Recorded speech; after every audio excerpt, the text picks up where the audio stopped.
Saludos, bienvenidos a su programa Palabras y Frases de la Biblia. Y es muy importante escuchar y entender cuáles son esas frases y esas palabras de la Biblia para marcar una diferencia notable de lo que dicen las Escrituras y de lo que normalmente hablamos. Te saluda William Ascanio. Y hoy traigo para ti dos palabras muy utilizadas en el mundo evangélico y ellas son atar y desatar. Vamos a conocer de dónde viene y cuál es su uso y proveniencia. El concepto de atar y desatar, que es en griego deo y lío, tiene un fuerte trasfondo jurídico y rabínico judío del siglo I, expresado en el griego del Nuevo Testamento con posibles ecos en el uso helenístico del lenguaje legal. No se trata primordialmente de un concepto griego puro, independientemente, sino de una expresión idiomática judía que los evangelios registran en griego, en koiné. Estamos hablando que es un trasfondo del mundo judío y rabínico y en la literatura rabínica y otros textos del período del Segundo Templo, cuando estaba el Segundo Templo en Jerusalén.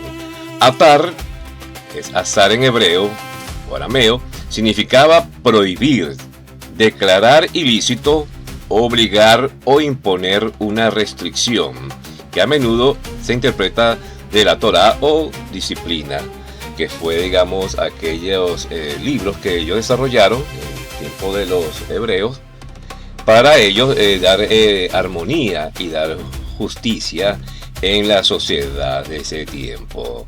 Desatar, itir o sherá, significaba permitir, declarar lícito algo, aprobado, liberar o absorber. Los rabinos usaban estos términos para interpretar la ley, alajá, decidir qué conducta estaban permitidas o cuáles eran prohibidas, ejercer autoridad judicial, imponer castigo, que es atar, excomulgar o prohibir o liberarlos, que es desatar, perdonar o redimir, que es desatar, legislar o resolver disputas en las sinagogas o sanedrines.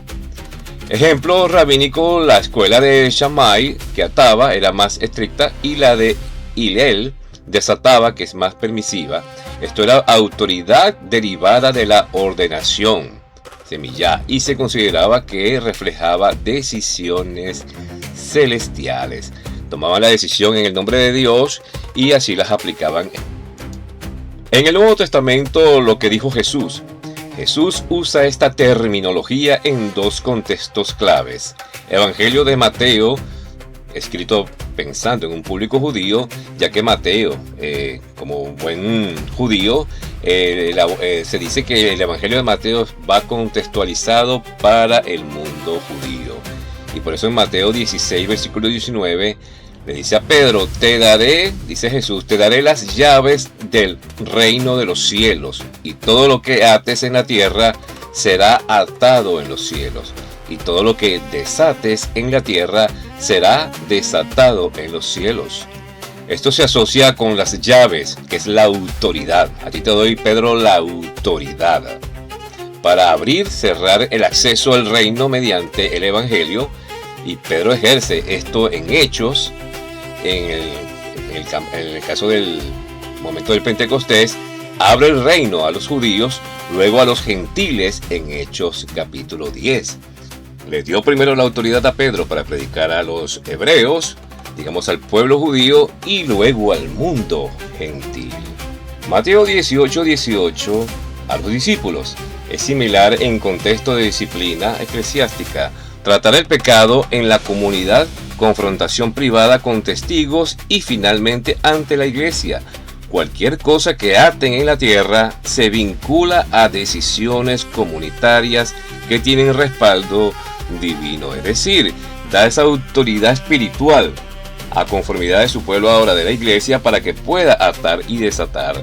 La sintaxis griega, que es un futuro perfecto de traducción, habría sido atado, desatado en el cielo, indica que las decisiones terrenales deben alinearse con la voluntad de Dios ya establecidas en el cielo. no imponerlas arbitrariamente. No es magia o decreto autónomo, sino autoridad representativa como embajadores de Dios en la tierra. Jesús eleva esto, da autoridad apostólica y por extensión a la iglesia, que es superior a la rabínica, centrada en su mesianismo y en el evangelio, no solo en la Torá. Ya pasa a un nivel superior para autorizarle a la iglesia una relación con Dios para ejercerla con autoridad en el mundo. Es una relación con el contexto griego jurídico helenístico en cuanto a su significado, pero ejercido de una forma espiritual. Ese término de atar y desatar era utilizado comúnmente para legislar en el tiempo romano y de los griegos, y se usaba para contratos, obligaciones, prisiones, votos, excepciones, disoluciones de lazos, como por ejemplo los matrimonios, deudas, en fin, en tantas otras cosas que definían realmente las relaciones sociales de ese tiempo. Y Jesús, como les decía, toma ese concepto para otorgarle autoridad espiritual a la iglesia. También aparecían atar espiritualmente, pero ese no es el sentido principal que ellos elaboraban en ese tiempo, hablando de los no cristianos.